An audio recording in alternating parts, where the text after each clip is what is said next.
Hi, folks. Pastor Mike Spalding here with my good friend and big brother. I'm Pastor Casper, and we're here together to encourage you to keep listening to Deception Detection Radio, because we're both on this network with our individual shows. Yes, and yes. we're going to be doing some things together as well. Nudge, say no more. Hey, folks, tune in Deception Detection Radio. Some of the best programming in Christian talk, news, encouragement, and Bible studies. God bless you. God bless.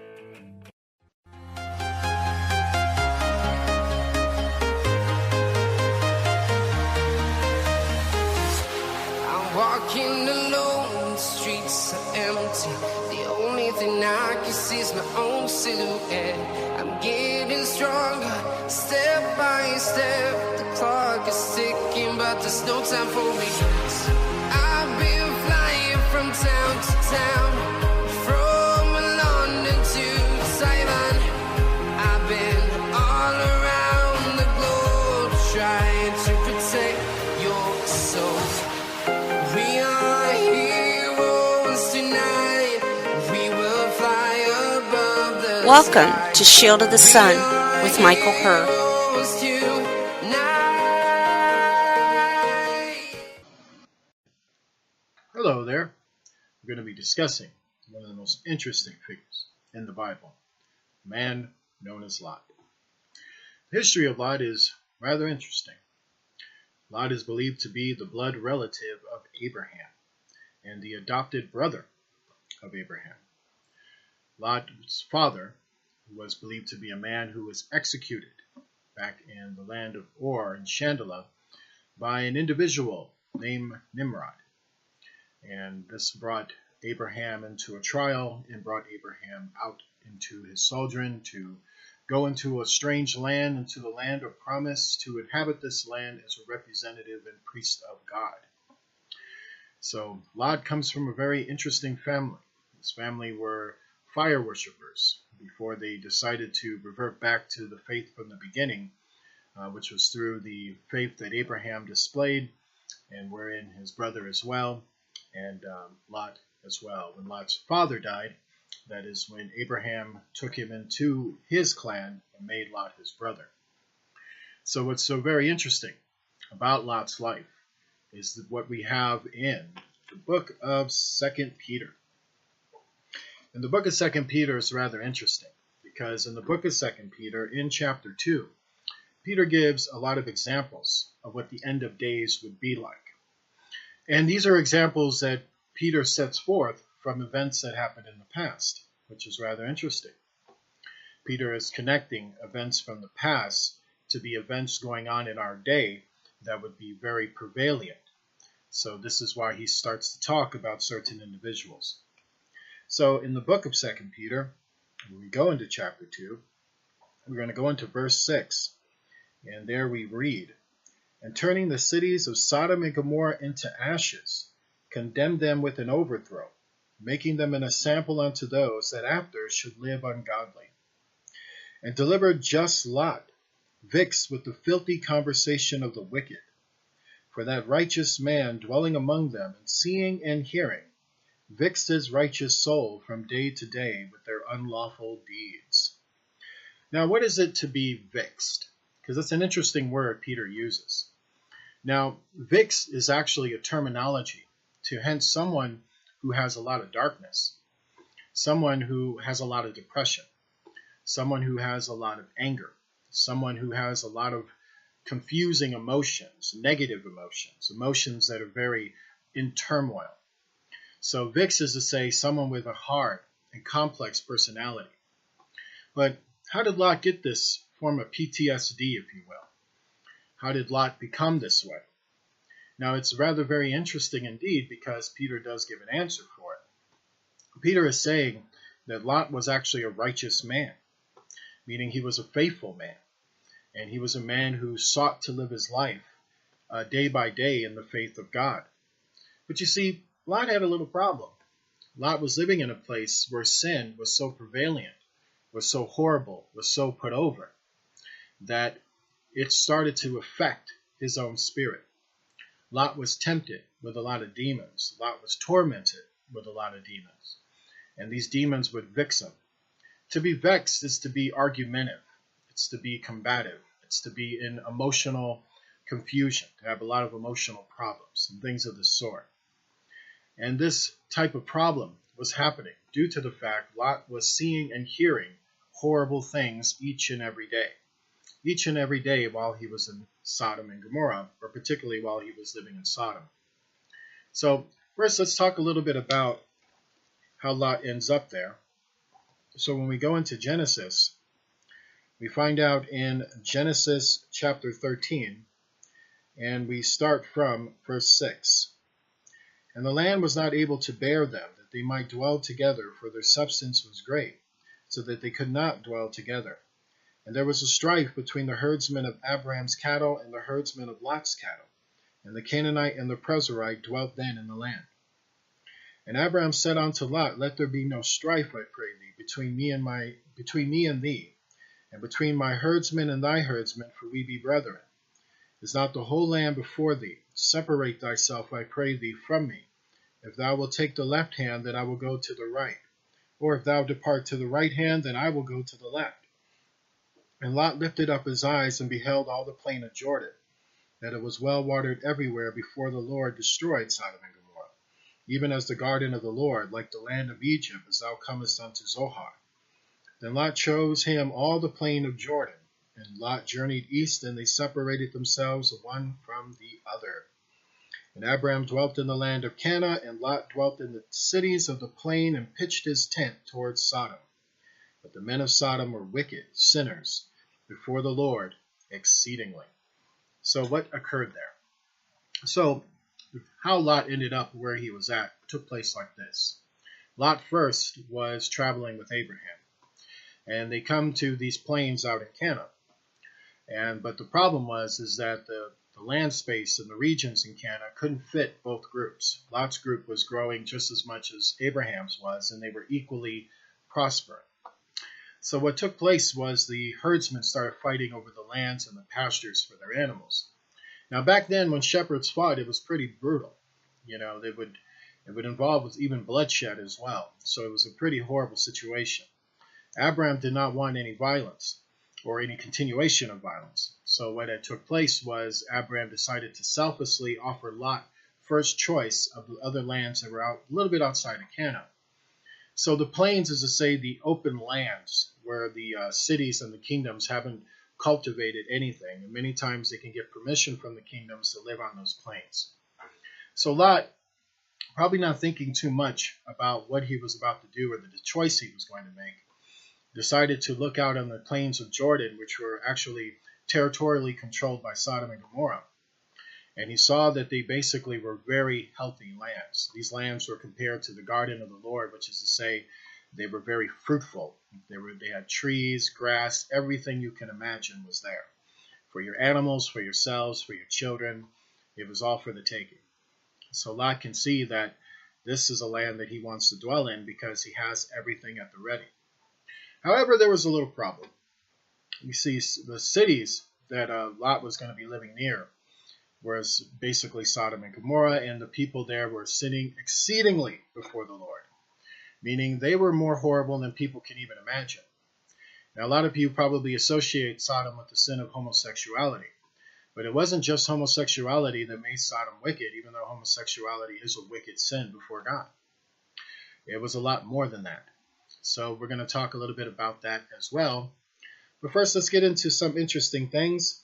In chapter 14, we read about a battle.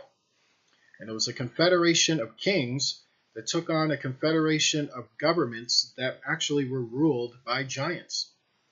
So let's read into that. And it came to pass in the days of Amraphel, king of Shinar, Erach, king of Elishar, Shamdamar, king of Elam, and Tidal, king of nations, that these made war with Bria, king of Sodom, and with Brisha, king of Gomorrah, and Shinab, king of Adnam, and Shebar, king of Zebulun, and the king of Bela, which is Zohar. All these were joined together in the valley of Shedem, which is the salt sea. 12 years they all served Shaldamar. In the 13th year they rebelled. And in the 14th year came Shaldamar and the kings that were with them, who smote the Rephaims, and the Zamzamans, and the Emanans, and the Horites, and their Mount Seir, on the way unto Il Paran, which is by the wilderness. So what took place here is that Chaldemar used to be the ruling Confederate emperor of all these kings, and then about the 13th year of his reign, these other kings who were led by these inhuman races decided to revolt and try to take over the land. So for those of you who haven't researched who the Rephaim are, who the Zimzamans are, these actually were not considered to be human beings like we would know. They were considered to be giant races, meaning kingdoms that lived along those plains, and they had a great war with Chaldemar. During the war, something interesting would happen. And with Chaldemar, the king of Elam, and with Tiddo, king of nations, and Iraq, king of Elisa, 4 kings with 5, and the vale of Sodom was full of slime pits, and the kings of Sodom and Gomorrah fled and fell there, and they remained fled to the mountains. And they took Lot, Abraham's brother's son, who dwelt in Sodom, and his goods, and departed. And there came one that had escaped, and told Abraham the Hebrew, for he dwelt in the plain. And when Abraham heard that his brother was taken, he armed his trained servants, born in his own house, 318, and pursued them unto Dan, and he divided himself against them, he and his servants by night, and smote them and pursued them. And he brought back all the goods, and also brought again his brother Lot, and his goods, and the women also, and the people. And the king of Sodom went out to meet him after his return from the slaughter of Chaldemar, the kings that were with them, the valley of Shivon, which is the king's dale. So what happened is that when Lot was living out of these plains, the enemies of Sodom had came upon the plains, and they started to attack everyone they saw. When they did, they attacked Lot's clan. When they did so, they captured everyone, including Lot's wealth, his goods, his wife, his children, the men as well, their wives, their children. Everybody was captured. And they were pretty much locked in cages because they were about to either be sold for sacrifices or slavery. At this point, Abraham hears about what happened to Lot, and he was not going to sit by idle for it. So he decided to arm up his best trained warriors in his clan. When they got together, armed with swords and shields, they decided to wait along the camp. And then somewhere along the way, at the dead of night, they ambushed a section of the camp where Lot and his clan were held captive. At this point, they rushed the guards. They battled out with the guards, killing off the guards and the holders and the taskmasters, and basically freeing everybody. When they did, they also attacked the persons who were holding all the goods and the spoils, and they killed them and took their stuff back. Basically, Abraham did a heroic deed, basically. It was a military incursion that was just excellently executed. It was very well done. At this point, Lot is rescued, and the king of Sodom is actually very grateful to the fact that Abraham stood up against the enemies of that kingdom. So what eventually led through that particular conflict was that Lot and his clan were allowed to live within the cities. They were welcome to come and live in Sodom rather than living in the countryside of Sodom. Now, this was going to turn out to be a really bad idea. Now, at first, it may have looked generous and nice, and Sodom had a way of presenting themselves that way.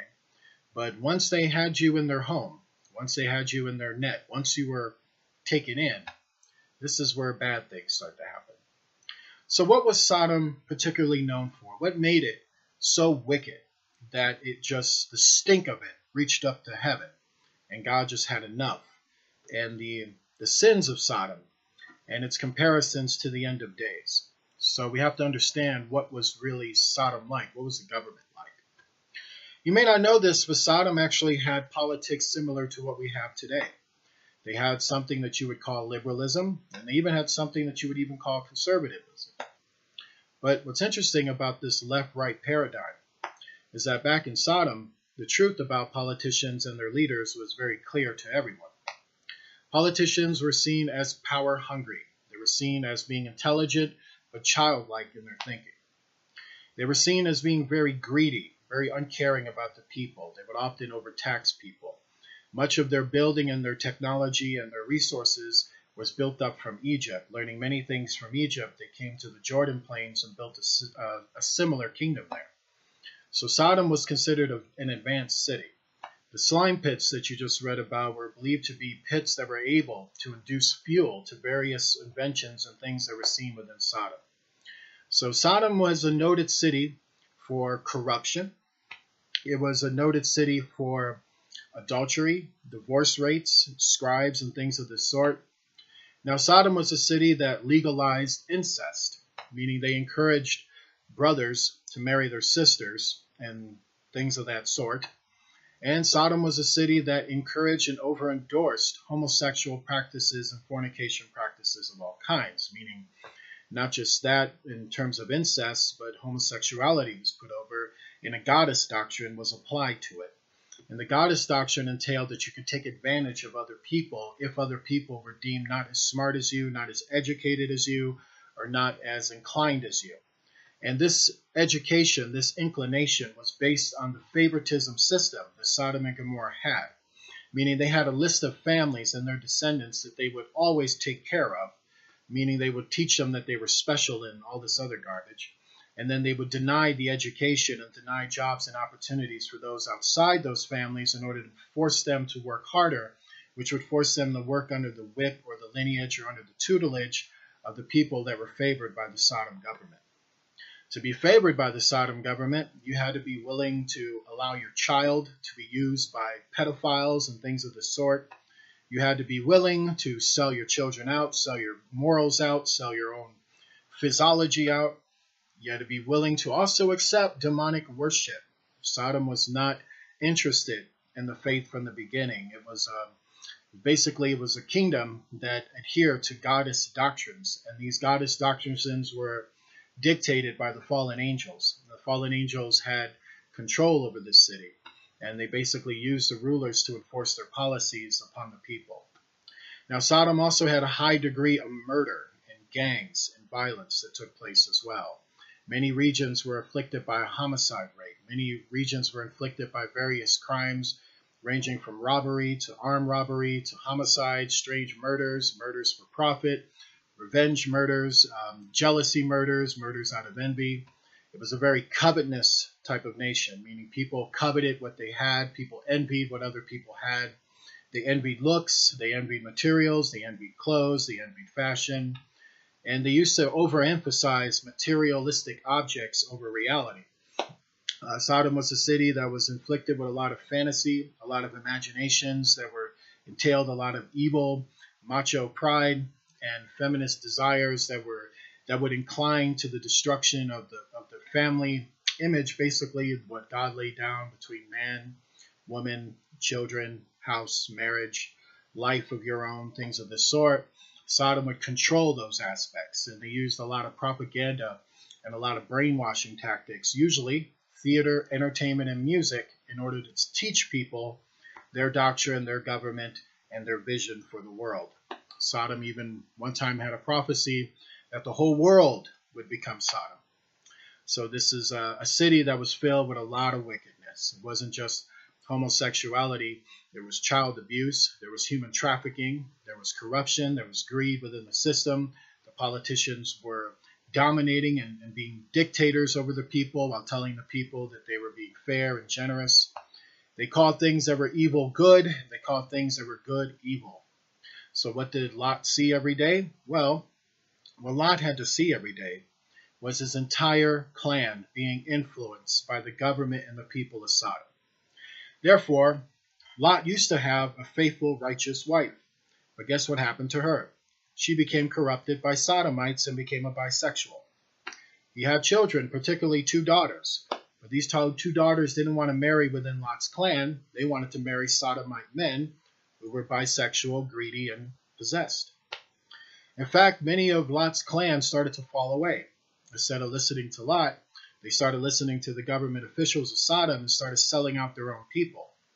Then, as soon as Lot came in, as if you didn't know this, Lot was actually listed as one of the gate judges, meaning he was one of the people who worked at the gate to sign people in and to assess who's safe to come in and who's safe not to come in, as Lot had these particular skills, but at the same time he had no control over his clan. He had no more authority, or the patriarchal authority he once had was taken away from him by Sodom, by the government. So at that point, Lot was losing all of his own people. His own people were selling out to the ways of the Sodomites, and he basically was losing people left and right. So Lot was losing his own people, his own kin, to the religion of Sodom, to the culture of Sodom, and to the ways of Sodom. And as I just described, this was not a good religion. This was not a good culture, and this was not a good system. And it was horrible. It was abusive. It was molestation and rape and corruption and greed being constantly put over all common sense. And Sodom was a really confused, backward type government using advanced knowledge for very sick and wicked purposes. So with that being stated, does that remind you of anything? You're pretty much living in a world like that now. And I want to just say our government is similar to that. Many governments around the world are similar to that. So that is a very horrible aspect to think about when a government tells you as the husband what to do, corrupts and influences your wife, and corrupts and influences your children, and controls all aspects of your household. And when you try to put down or teach something that is from the Bible, if it offends the government, and if it offends what the government is trying to do, they'll call you a racist, they'll call you a bigot, they'll call you a discriminant, and they'll do all kinds of things to you, get you fired, take your land away, take your family away, and try to just put you out into the street or put you out into some form of setup or death. Sodom destroyed a lot of good people. A lot of good men, women, and even children were destroyed, murdered, abused, and were left with painful scars due to the type of influences and due to the type of ways Sodom embraced. Sodom had no love for people. And of course, they talk about love all the time. It was love, love, love, but it wasn't real love. It was abuse, it was narcissism, and it was a disgusting practice, and it was so horrible that God couldn't stand it anymore, and God had enough of it. So we'll talk about what happens later on, particularly with Lot. So as you know, in chapter 19 of Genesis, this is the story. There came two angels to Sodom at evening, and Lot sat in the gate of Sodom. And Lot, seeing them, rose up to meet them, and he bowed himself with his face toward the ground. And he said, Behold now, my lords, turn in, I pray you, into your servant's house, and tarry all night. And wash your feet, and ye shall rise up early, and go on your way. And they said, Nay, but we will abide in the street all night. And he pressed upon them greatly, and they turned in unto him, and entered into his house, and he made a feast, and did bake unleavened bread, and they did eat. So what happens here? Two angels, looking like human beings, but they looked a little different from other human beings as well. They had a certain glow about them, a shine about them that seemed pretty much supernatural in a sense. They didn't look like ordinary men, even though they looked like men. But Lot knew who they actually were. He knew that they were angels of God. So Lot, having training from Abraham, knew how to speak to them. But Lot was also concerned about them too. When he goes up to them, he could pretty much see that not only can Lot notice them, other men in Sodom noticed them as well, but they weren't saying much because Lot was talking to them at the time. Now you'll notice that Lot offers his home to them. He states, why don't you just come to my house? But the two men tell him, no, we'll just sleep right here in the street. Now the streets that the two angels would be positioned at, those streets were actually for the homeless. This is where a lot of the poor would sleep out in the middle of the square. But the square was also very dangerous because a lot of horrible things took place there. So just imagine Skid Row and all the crimes that took place. And this is the area where the angels wanted to sleep at. So this is why Lot is so insistent, like, no, you really need to come to my home because you're not safe sleeping there. So Lot was really concerned about these two, which is very interesting. And at the same time, Lot can feel they're supernatural men, but he can feel that there's something going on, but he'd rather them not sleep out in the street. So the men oblige him, even though they could handle themselves. They figured, well, we have a plan with you anyway, so we'll go to your home. So this is what happens. But before they lay down, the men of the city, even the men of Sodom, compassed the house round, both old and young, all the people from every quarter. And they called unto Lot and said unto him, Where are the men which came in to thee this night? Bring them out unto us, that we may know them. Know them is to say, have sex with them.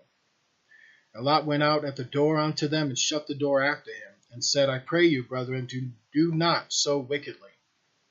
Behold, now I have 2 daughters, which have not known man. Let me, I pray you, bring them out unto you. And do ye to them as good as in your eyes, only unto these men do nothing. For therefore came they under the shadow of my roof. And they said, Stand back. And they said again, This one fellow came in to sojourn, and he will needs be a judge. Now we will deal worse with thee than with them. And they pressed sore upon the man, even Lot, and came near to break the door. But the men put forth their hand, and pulled Lot into the house to them, and to shut the door. And they smote the men that were at the door of the house with blindness, both small and great, so that they weary themselves to find the door. So here's what happens in a nutshell. The angels are eating at Lot's house, basically. They're posing as men.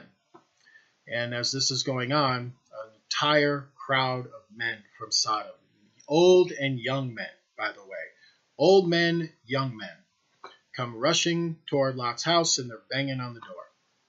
Lot goes out to find out what they want, and what they want to do is they want to rape the two men that came in because they're so overly attracted to them that they can't help themselves around them. So they want to basically violate these two men. So Lot's just absolutely sickened by what they want. And he thinks about his two daughters. And a lot of people tend to find Lot's stance of just handing over his two daughters like that to be very, very wicked himself. But you just don't know the story, so you have to understand. Lot's daughters actually were very much influenced by the ways of Sodom. It is true that they never known any man, but they did know homosexuality. So the two women wanted to marry Sodomite men because the two women were into sodomy themselves. They were into being gay. So with that being stated, Lot figures, all this confusion, all this recklessness, since you so have such desires for these two men, why don't you have a couple women? They never known a woman. Why don't you guys do things naturally?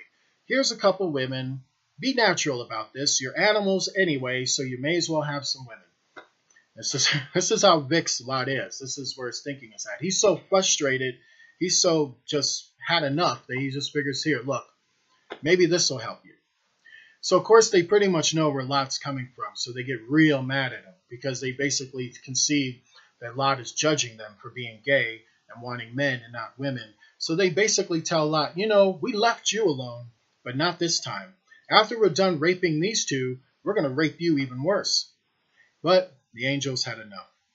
So the angels grab Lot, they pull him inside, they shut the door, and at that point, the angels show all of these group of men, we're not men like you.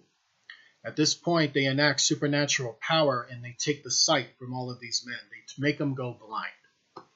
Now they're all blind.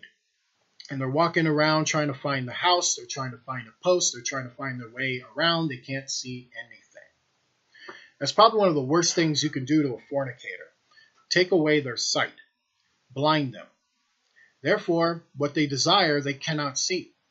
And therefore, they're in a panic like you would not believe. So now, after this happens, and the men set out to Lot, Hast thou here any besides son-in-law? And thy sons and thy daughters, and whatsoever thou hast in the city, bring them out of this place, for we will destroy this place. Because the cry of them is waxing great before the face of the Lord, and the Lord hath sent us to destroy it. And Lot went out and spake unto his sons-in-law, which married his daughters, and said, Up, get you out of this place, for the Lord will destroy this city. But he seemed as one that mocked unto his sons-in-law. And when the morning arose, then the angels hastened Lot, saying, Arise, take thy wife and thy two daughters, which are here, lest thou be consumed in the iniquity of the city. And while he lingered, the men laid hold upon his hand, and upon the hand of his wife, and upon the hand of his two daughters, the Lord being merciful unto them, and brought them forth, and set him without the city. And it came to pass, when they had brought them forth aboard, that he said, Escape from my life, look not behind thee, neither stay thou in all the plain, escape to the mountain, lest thou be consumed.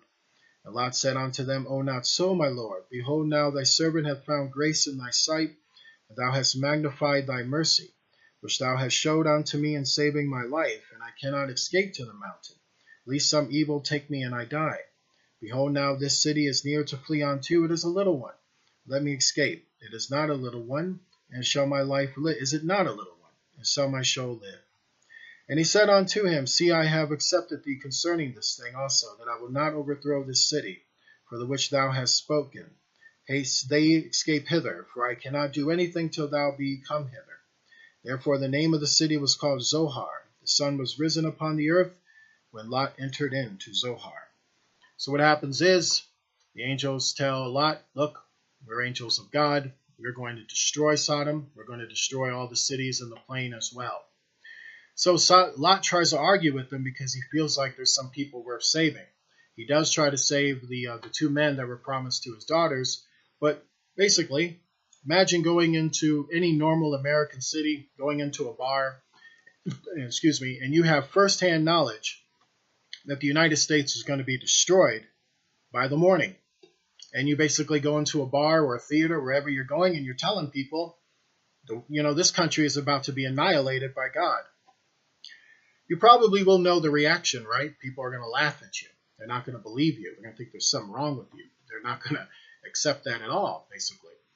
And that's what these two men did. They had no faith in God. They had no inclination for God. They had no real substance for God. They looked at Lot like he was crazy and said, you're just nuts. So Lot couldn't save them, and the angels pretty much knew that, because the angels knew everyone in here was being judged for destruction. But the angels also knew they were to save Lot and his kin. So the angels basically force it on Lot. They take Lot all the way out to the plains, and then they direct him toward the mountains and say, you need to flee there. But Lot realizes that there's just no substance there. There's no way to survive in the way he's thinking. So Lot decides to tell them, look, thank you for saving my life. Thank you for saving my family's life. But could we just go to that little small town over there and just dwell there? And the angels are informed by God that God will not destroy the little small town, even though it's right off the border from Sodom, so it's probably not any better. But he decides not to destroy this little place because it's small, it's not as effective, and things like that. It still has mercy upon it. And because of this mercy, that small town is spared, and Lot and his family were told to flee there and do not look back on the wrath of God, meaning don't turn back and look at this city, don't mourn for it, don't miss it, don't look at anything of it. Just walk straight and look straight ahead and go to that city, and everything will be fine. And well, for them anyway. So that's what Lot does. He actually goes back and he heads up to Zohar by morning. So while this is happening, this is what occurs. And the Lord rained upon Sodom and upon Gomorrah brimstone and fire from the Lord out of heaven. And he overthrew those cities, and all the plain and all the inhabitants of the cities, and that which grew upon the ground. But his wife looked back from behind him, and she became a pillar of salt. So when Lot was heading towards Zohar, you'll notice that Lot arrives there first. Lot's wife wasn't really excited about leaving Sodom. She loved Sodom, basically. She just loved everything about that wicked city. She was a materialistic, vain woman who was a self-righteous bigot, basically. She turned against her husband as soon as the government empowered her to do so. She corrupted her daughters. She had no respect for God. And she wasn't interested in where Lot was going or what God was trying to do for her family. What she was interested in is her home, her friends, and the stupidity that went on in Sodom. So with that being stated, while Lot Lot's pretty much dragging his daughters toward the gate, his wife is lingering back and lingering back and lingering back. So while that's happening, the sunrise comes, the morning is now full day. And what happens is that the ground under Sodom and the 5 cities start to shake with violent force. And then this is when the explosions went off. These explosions came from underneath the ground. Just imagine a volcano exploding from under you. And all the lava, and all the sulfur, and all the smoke, and all the heat is blowing right up into the sky, right over your head, and falling all throughout the atmosphere, enfolding the entire plain. All the cities are being enfolded by the gaseous smoke, and by the lava, and by the flames. So what's happened? Imagine Sodom and all those cities, Sodom and Gomorrah and the cities about them, being put inside an oven at full blast. Because that's what the effect felt like. So what happens is the cities are overthrown, which is to say that buildings as massive as you can imagine were blowing up into the sky. Houses, public works, and edifices, and all these things blew up into the air.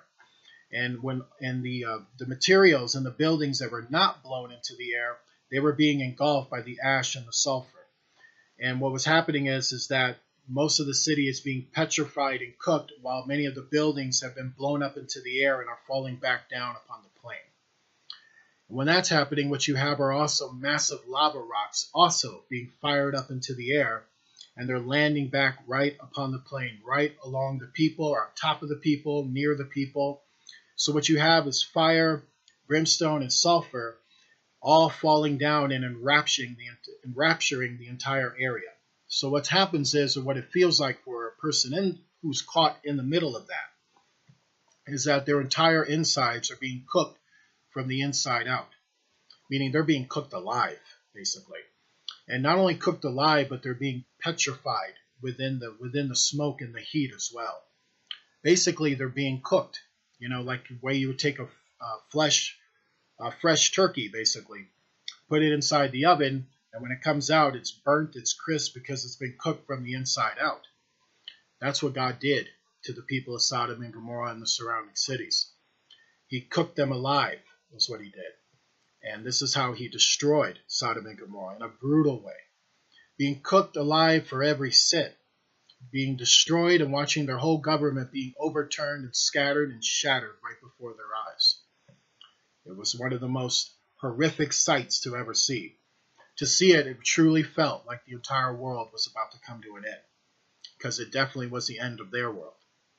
And this is what took place.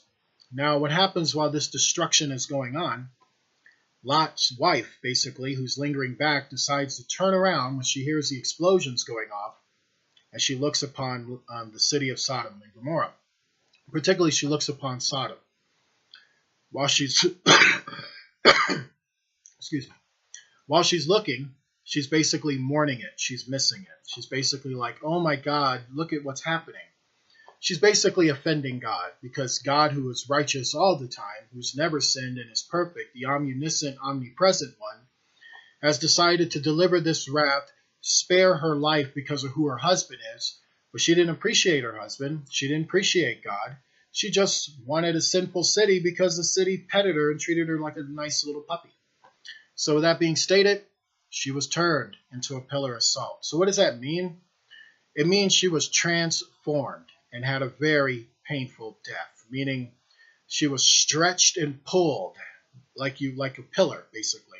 And you know what pillars are? They're usually massive pillars and stands where you would hold ornaments and decorations upon, or you would write edifices and things like that on them.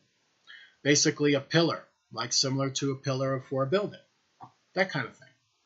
So basically her flesh, her physiology, her organs were all turned into rock and salt. And she was stretched and pulled apart and then expanded to be as large as a pillar, but dying a horrible, painful death in the process of it. And when she died this painful death, she had this like hideous and painful smile on her face when she died, because of the fact it was like a fake smile. It was sort of like a forced thing. You can kind of see how brainwashed she was, how deceived she was, and how sick she was. And she dies a very horrible death in the midst of all of that. So the pillar actually still remains to this day. And one of the investigations you can research on was a man named Ron Wyatt. And Ron Wyatt is considered a controversial figure because our government lies all the time.